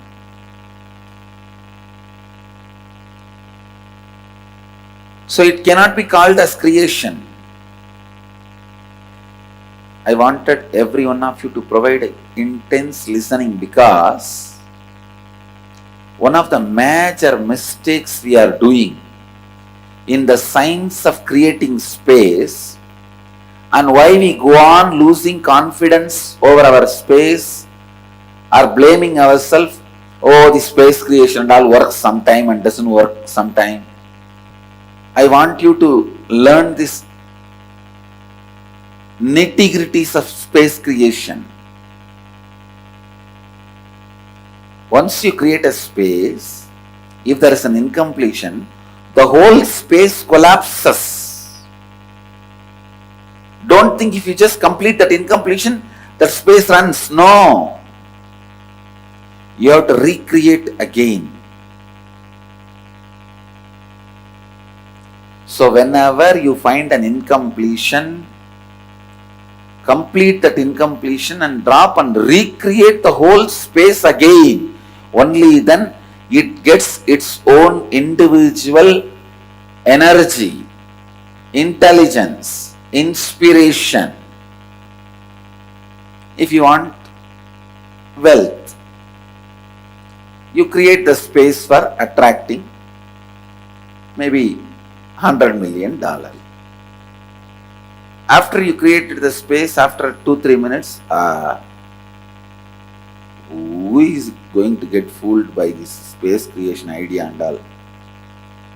Maybe by teaching the space creation idea, he might have become what he wanted to achieve, but we have not got anything. Some foolish, stupid thing. The moment that incompletion comes, but you are so intelligent, you catch that. You catch your SDHD and complete with that and drop. After you complete and drop, you think that space you created earlier is by itself powerful. No. Once you complete the incompletion, again you will have to visualize step by step and create the space, because when you complete the incompletions and drop them, along with that, the visualizations you created earlier also goes away. The science of space creation is, it's a self-Kundalini awakening process. Understand? The science of space creation is a self-Kundalini awakening process. You can awaken your Kundalini on your own right, on your own energy, on your own intelligence. You can awaken your Kundalini on your own. The science of space creation, the science of creating the space, can awaken your Kundalini on your own.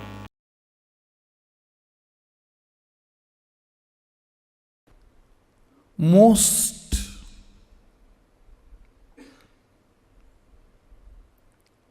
powerful,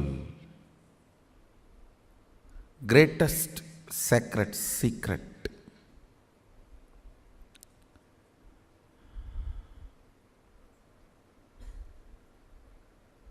greatest Satya,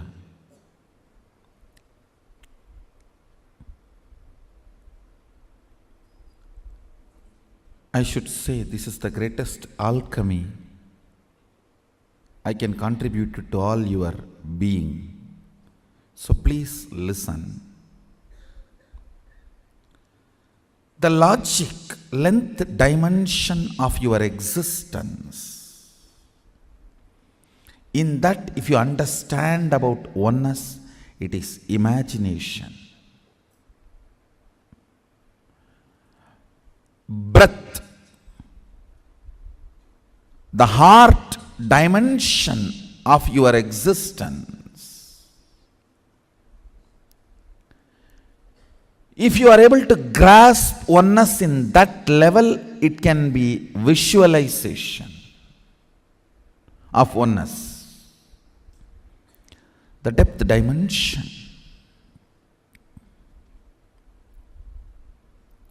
In that, if you can grasp oneness, that will be declaration of oneness.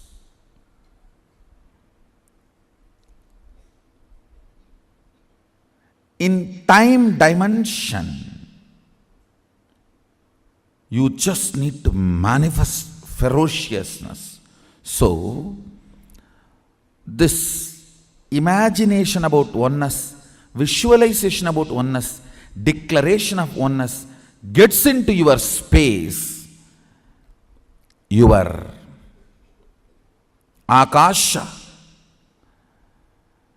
That is when the Mahasadashivatva, that is where the Mahasadashivatva manifests. Length, breadth, depth of a person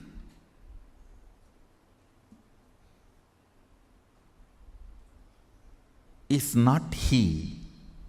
The space he carries is he.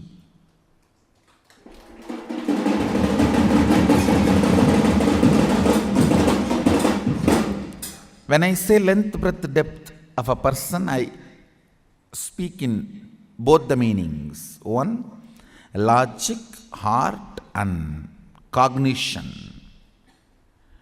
Length, logic, breadth, heart, depth, cognition. This three does not really constitute a person. And length, breadth, depth of the size, shape. Size and shape does not constitute a person. That is why you fall in love with the size and shape, get frightened when you see the space. Be very clear.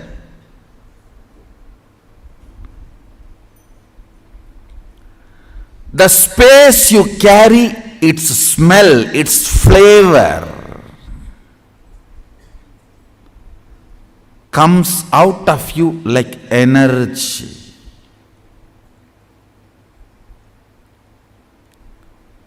Like energy.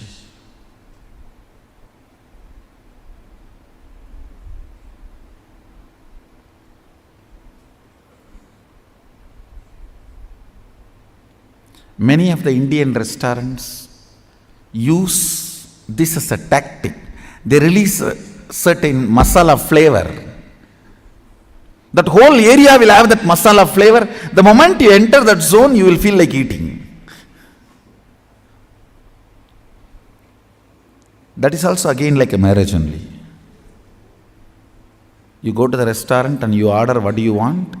Then when you see what the other person has, you always wish you had ordered for that. And the other person is feeling the same.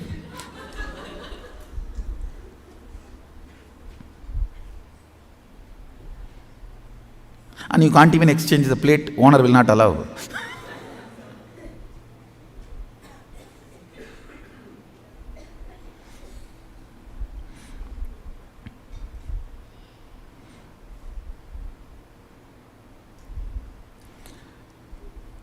The smell, the flavor of your space, the flavor of your space is what I call Shakti. Understand? The explosion happening in your inner space is Shakti. Please listen. This is the good news for you.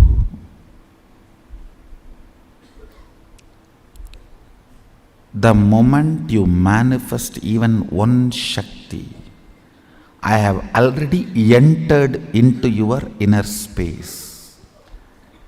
If I have not entered in your inner space and made the connection, you will not be able to manifest Shakti, because all power manifestation has to start from space, not from depth. Understand that time is a non-existence power layer. It has no existence, like a length, breadth, depth. It is only when the space collides with the length, breadth, depth, the dust created is time. See, the length, breadth, depth is a mass. Space is a energy. When these two collides, the dust generated is the time. I can roughly compare it to the Vatavarana, the layer around the planet Earth. Listen, no power can manifest in you if I have not entered into your space.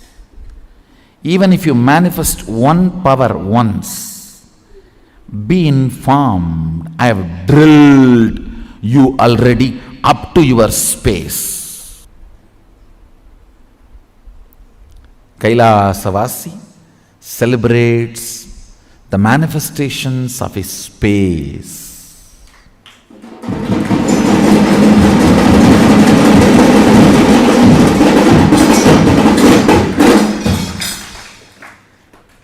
The manifestations of the length, breadth, depth.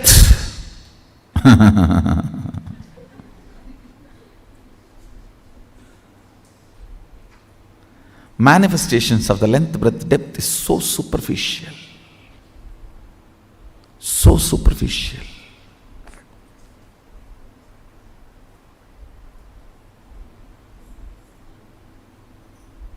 They are not worthy. Manifestations of length, breadth, depth is too superficial. They are not worthy. They are not at all worthy.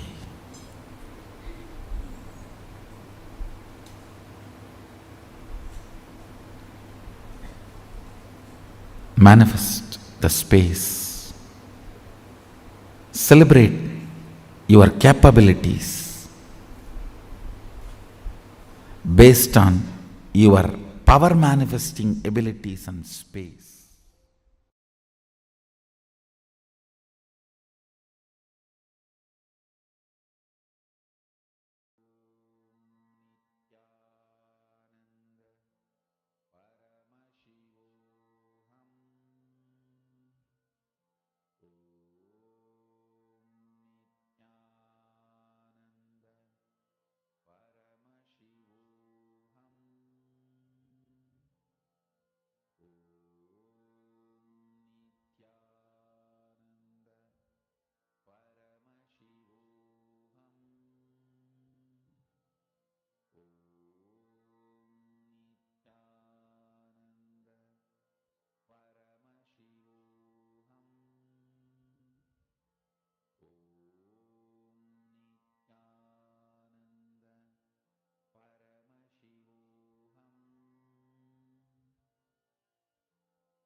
up song for Paramashiva, for Paramashiva to manifest.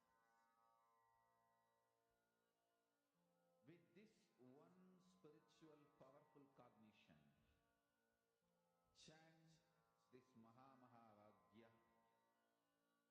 Om Nityananda Paramashivoham.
Random.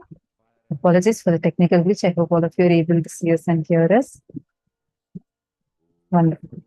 So now, let's learn about this power of space creation.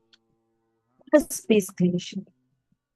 See, Paramashiva, the cosmic consciousness, reflects in your inner space, and that reflection is constant in all beings.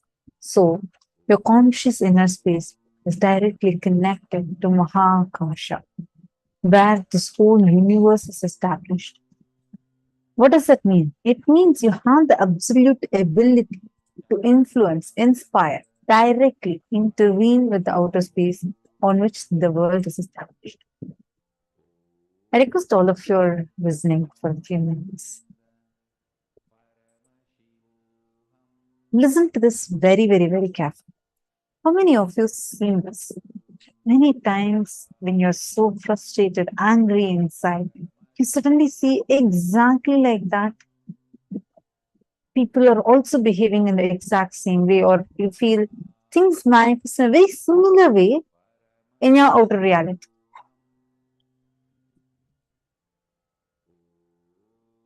Take a few minutes and please post.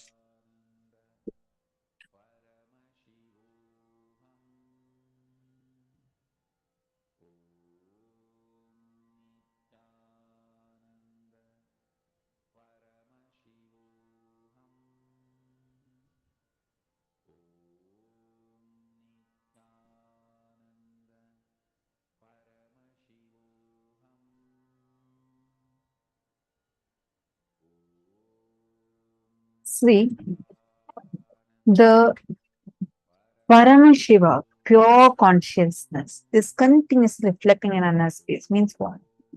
I want to share a small experience with all of you. May I request all the participants to please come on camera and settle down? Please come on the camera.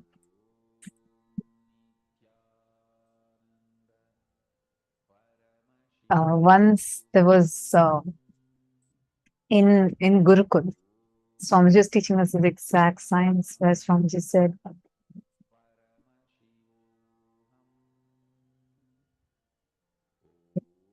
so are all of you able to see me and hear me now? Okay.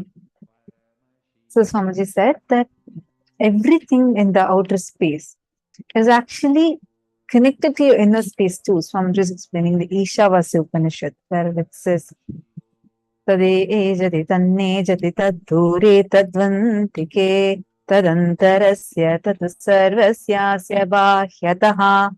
Where in Ishavasya Upanishad, which is the first Upanishad in Hinduism, out of the 108 Upanishads we have, Ishavasya Upanishad talks about the qualities of consciousness in this verse specifically. So Swamiji is explaining that which is farthest from you simultaneously is the most nearest to you, is the quality of consciousness. It is inside and outside, both. How can something be inside and outside and you are made up of that? It's like, what is it? So it is consciousness. So Swamiji is explaining this so beautifully. And Swamiji said, like, this actually is a powerful cognition through which you can influence the reality outside. I remember this so clearly. I was like, wow, this just sounds so interesting. And Swamiji was explaining about, Swamiji gave an example. Like if you see, if bamboo is floating in Ganga, when an ant sees that bamboo, it will feel like, oh God, there's a huge separation between this side of the river and this side of the river. It looked like the bamboo is separating two parts of the river. But if a human sees the same thing, we will just see it as, oh, this is one stick, but this is flowing in the water. So in reality, never before, never during, never after, the river was ever separate. There was never two parts of it.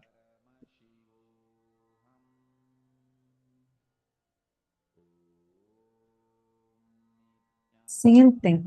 The inner space and outer space is deeply connected. You have the power to be able to influence your outer space. This is the power of space creation. So when Swamiji told about this, I was in Gurukul. I remember there's this class happening. This is a very silly small incident, but for me, that gave me such a deep, powerful click. So I was conducting a session where all the Gurukul kids were sitting, especially the small kids were like 7 years old, 8 year olds, and they're so naughty. And they were all jumping and playing and making a lot of noise. In Gurukul, we don't have any concept of violence, anger. So, how the kids operate would be from the space of deep completion. But of course, they'd be very, very, very naughty, right? So, they were all jumping. And I was trying to start this session and I couldn't start. I was trying again to start, but again, I couldn't start. This was going back and forth. And I'm trying to get everybody's attention and listening. There's like hundreds of children sitting over there. One kid told me, hey, why are you trying to, again and again announce in the mic? Just change your inner space. I remembered, yeah, that's what Swamiji told in today's satsang. So let me just try it out. I just sat for a few minutes. I did not talk a word. Before that, at least 15 minutes, I was trying to get there listening, get there listening, get there listening. I just paused. I just looked in. Whatever that day I did, I was wherever I was not in listening, whether in my class, I didn't listen to my teacher, or I had a non-listening space during some other conversation. All that I just sat and declared completion. I just declared completion. Few seconds, all of a sudden, the whole hall, the entire hall was completely quiet. I thought somebody would have come suddenly. The children are all becoming quiet. So I thought like probably some other teacher or a principal would have walked in. I'm looking around, nobody came. And nobody knew. And everybody like, I was asking the kids, wait, till the last 15 minutes, I have been trying to, make it so loud. I was like literally screaming, saying, hey, listen, listen, listen. But none of you listened. But now I just took a few minutes of silence. How come everybody became quiet?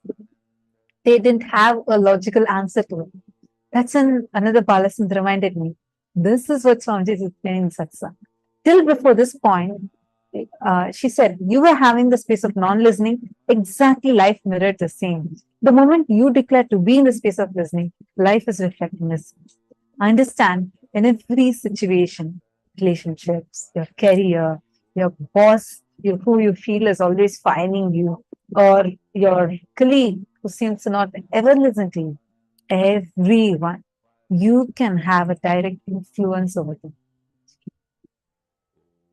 Understand, the secret of space needs to be clearly cognized. Paramashiva, the cosmic consciousness, reflects in our inner space. That reflection is constant in all beings. Continuously, Paramashiva is reflecting inside of us.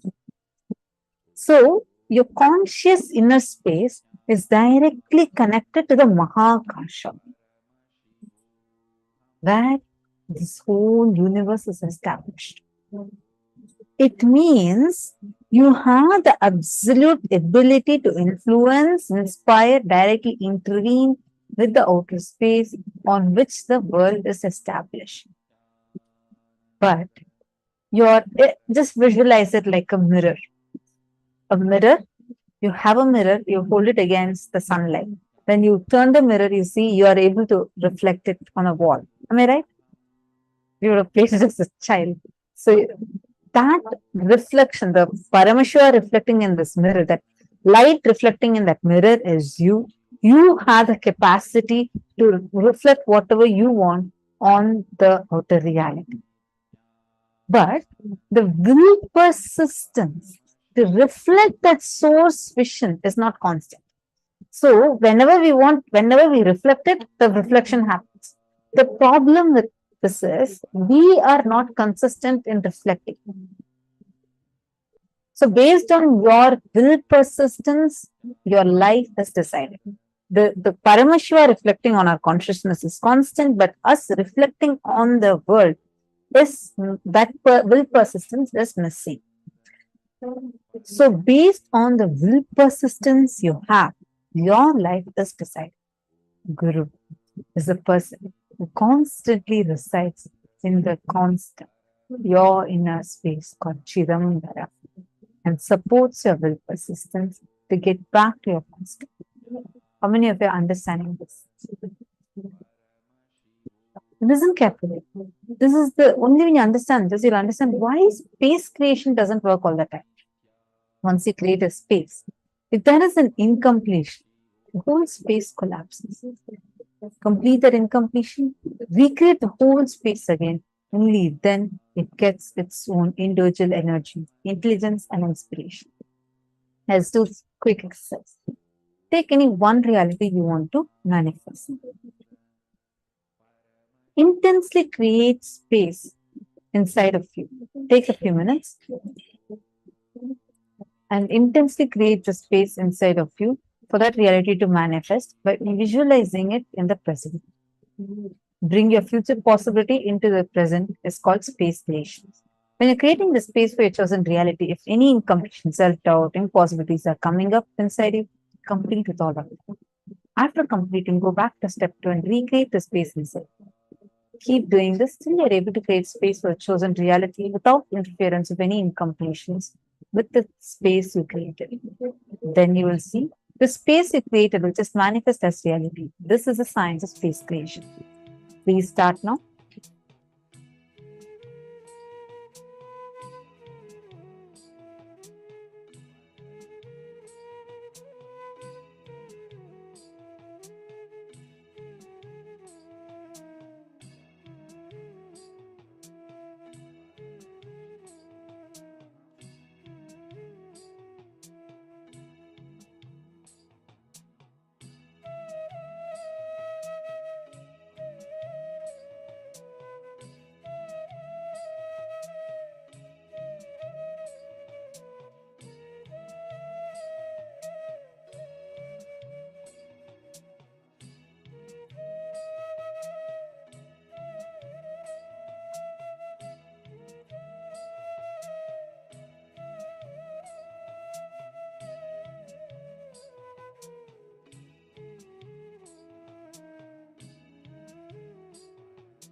Gandama, can you hear me?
Nityanam everyone. I hope all of you enjoyed the internalization exercise.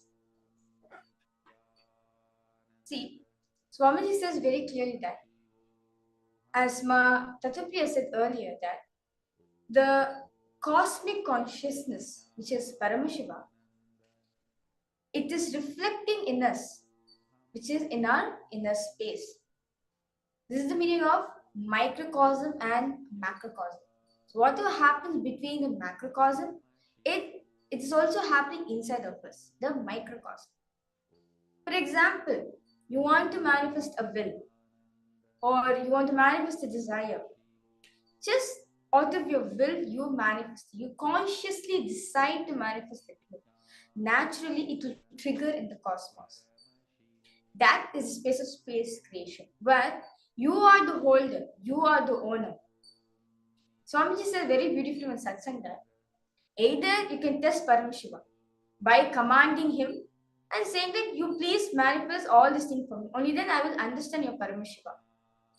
Or you pray to Paramashiva, make sure he manifests all the desires you want. Either you command or you pray. But both are the same. When you want to manifest a reality, when you want to manifest a desire, manifest in the space of completion. Naturally, it can directly manifest outside of you. Whatever is happening outside of you, it's nothing but a manifestation of your inside of you. Swami says very beautifully, whatever is happening around them is nothing but a reflection which is happening in front of us, which is happening inside of us. Life is nothing but a mirror, what we are holding inside of us. So if you constantly hold yourself that I will not be able to manifest what I want, whatever desires you want to manifest, it won't manifest. Naturally, that only will happen also. But if you think that I have the will, I have the space to manifest whatever I want, it will naturally reflect it outside and you will manifest your desires. Swami says very beautifully that Mama Sankalpam Shiva Sankalpam Astu means my will is Shiva's will. So when you want to create space for something, it is your will. Naturally, it also becomes Paramashiva's will. And out of his grace, you will manifest whatever space you want to create, whatever desires you want to manifest. Is everyone understanding this? Okay. So with this powerful combination of space creation, let us get into the power manifestation session. So as today we'll be manifesting the power of commanding over nature, playing with nature.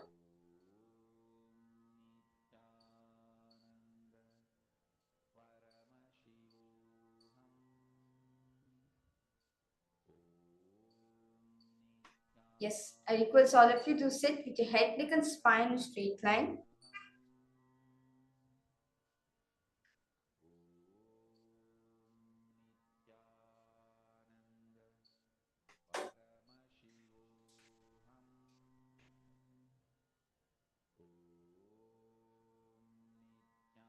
Chant the Mahavakya intensely. Om Nityananda Paramashivoham. Om Nityananda Paramashivoham. Om Nityananda Paramashivoham.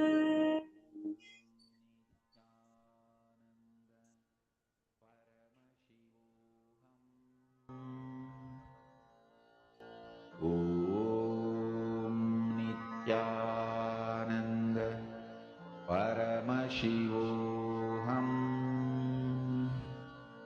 Om Nityananda Paramashivoham.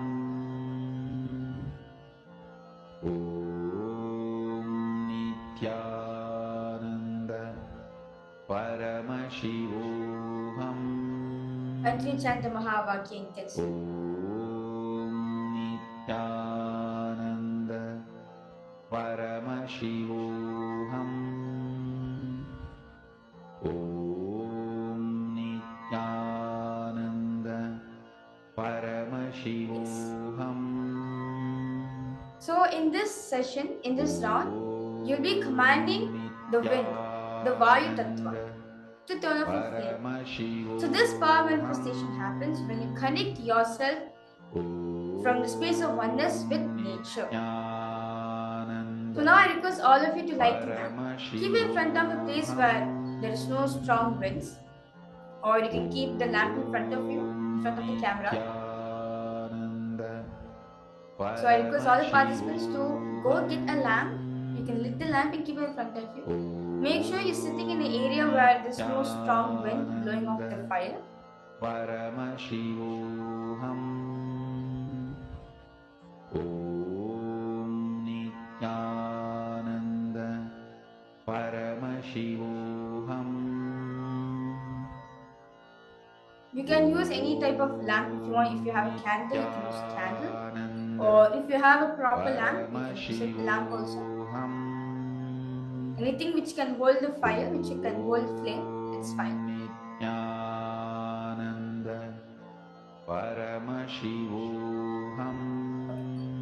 So now, connect to the wind element. Feel extreme love and friendliness towards it. Bring the space of oneness in and connect to Swamiji. Visualize Swamiji in your third eye. Now, chant the Mahavakya. Look intensely at the fire with all your three eyes open and increase the wind around you to turn off the flame. You command the Paramashivoham to increase the wind around you. Make a strong breeze happen in the area where you're sitting and turn off the flame. You do not switch on. You do not purposely switch off the flame. Through the power of commanding the wind element, the fire should be switched off. So I request everyone to start manifesting the power. Continue chanting the Mahavakya. If at all you feel any doubts that you will not be able to manifest, just drop it. If you want to manifest it, if you have the will, naturally it becomes Paramashiva's will. You will manifest this will. So be in a space of oneness. Sit yourself as Paramashiva.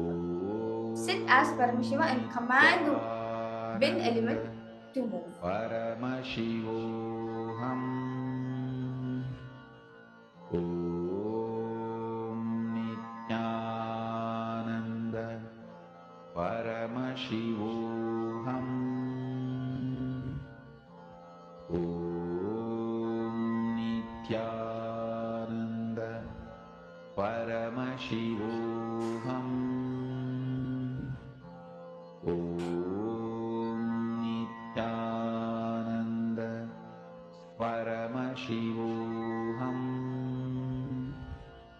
Om Nityananda Paramashivoham Om Nityananda Paramashivoham